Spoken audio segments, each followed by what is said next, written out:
Welcome back to the channel, beautiful people. Pretty excited because we're having some king crab legs.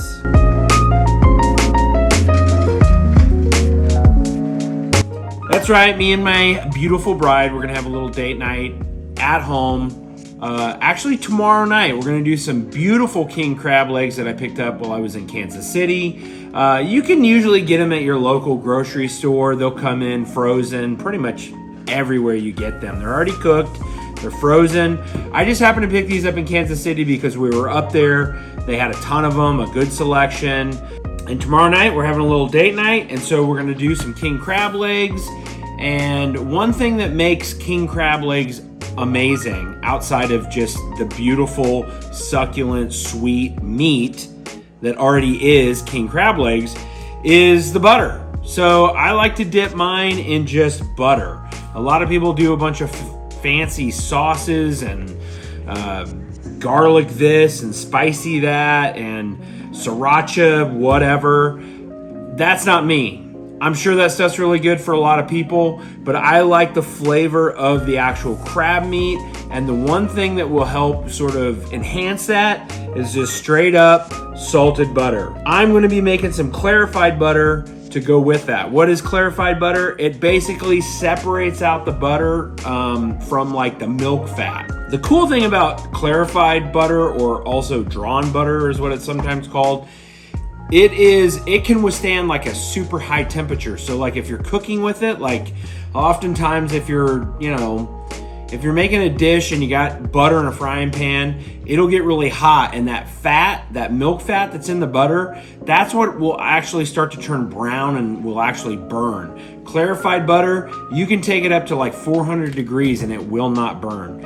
I'm gonna go ahead and whip some up today in preparation for tomorrow's dinner. So it's ready to go. All I have to do is reheat it tomorrow night, and Bob's your uncle. Boom, we're dipping some giant crab legs into some beautiful drawn butter. So let's get started. So I've got a pound here of just regular, this is just Kroger brand. Anyway, I'm gonna do 4 sticks. So I've got plenty of extra to save for some other things that I'm doing here in the future. Okay, I got my butter in the bottom of this pan. You're gonna want a nice thick pan. You don't wanna use like a really thin, cheap pan, because you want this to cook evenly. And we're gonna slowly melt this, and you'll see the different fats are gonna start to separate. If you do it too high, it's just gonna burn like it normally would if it was in a frying pan. So we're gonna reduce this, let it go really slow on some low heat and start to melt and separate, and then we'll go from there. Look at that deliciousness. Just gonna let it slowly melt. It's gonna melt down, and as you can see, that white area there on the side, that's that milk fat that's starting to separate from the that golden butter. It's looking really good. All right, so as you can see, it's separating pretty good. I'm gonna go ahead and get a spoon and start scraping some of that top layer off.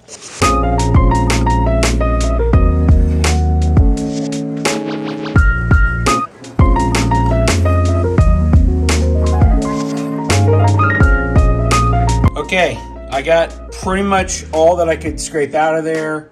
I turned the heat off so things would kind of settle to the bottom, because now I'm gonna pour this beautiful, like, golden buttery liquid into my little cup that I'm gonna keep.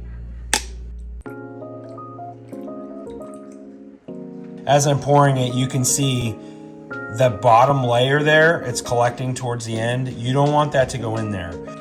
If you really wanna get crazy, you can actually pour this through cheesecloth, and that will eliminate all of that. So I am getting a little bit, you can kind of see it, but for the most part, I'm eliminating all of that, those heavy milk fats, and you can see it at the very bottom there.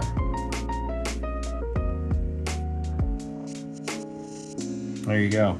This would be absolutely amazing on popcorn. Nothing wrong with it. It's just a different butter fat. So this is what we're left with. This amazing, beautiful, rich, butter flavored butter fat. It's just a different type. And so this is gonna be amazing. You can cook this super hot and it will not burn. You can get up to like 400 degrees. So this is gonna be perfect for these king crab legs tomorrow night. All right, boys and girls, it's day 2, date night. I'm getting ready to start prepping stuff and getting stuff going for the king crab, but this is the setup.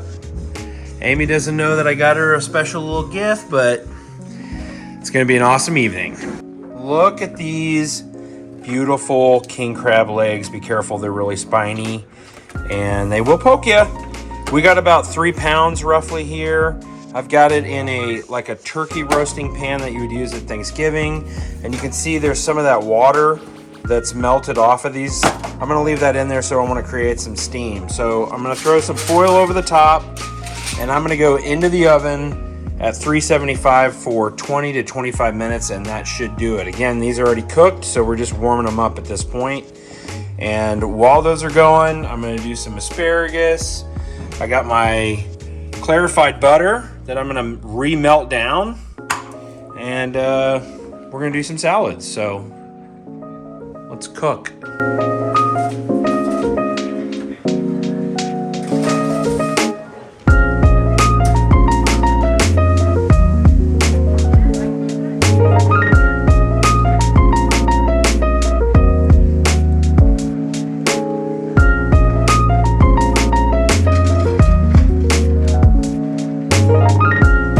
Pulled them out. They look great. That was 22 minutes at 375, and I think we're about there. Yeah, those are definitely hot, toasty, so be careful.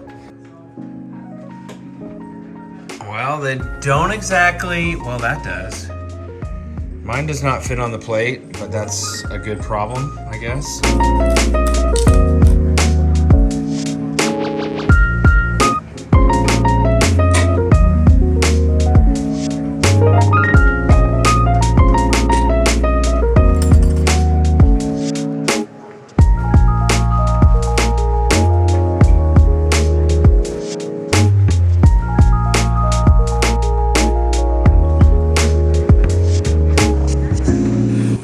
So making the crab is one thing, but getting the meat out of it is another for a lot of people. So I'm gonna show you real quick how I do it. You're basically gonna start at the knuckle.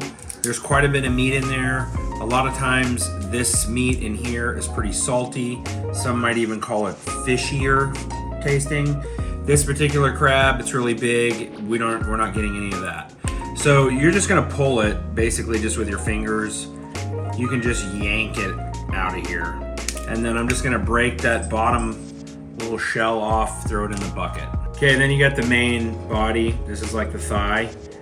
Just very carefully, be careful of all these prongs, but I'm just gonna tear that off, which you can see the meat is exposed there. I'm gonna go to this next knuckle, and instead of breaking it and pulling it straight out, I'm gonna wiggle it around so it breaks free, and then I'm gonna kind of twist it, and I want to pull that tendon out right there and hopefully leave the meat inside the cavity. So then get you some kitchen shears, and we're just going to cut right up the shell, and then you can use your thumbs, pull that open to reveal this giant chunk of meat that you can dip in your clarified butter.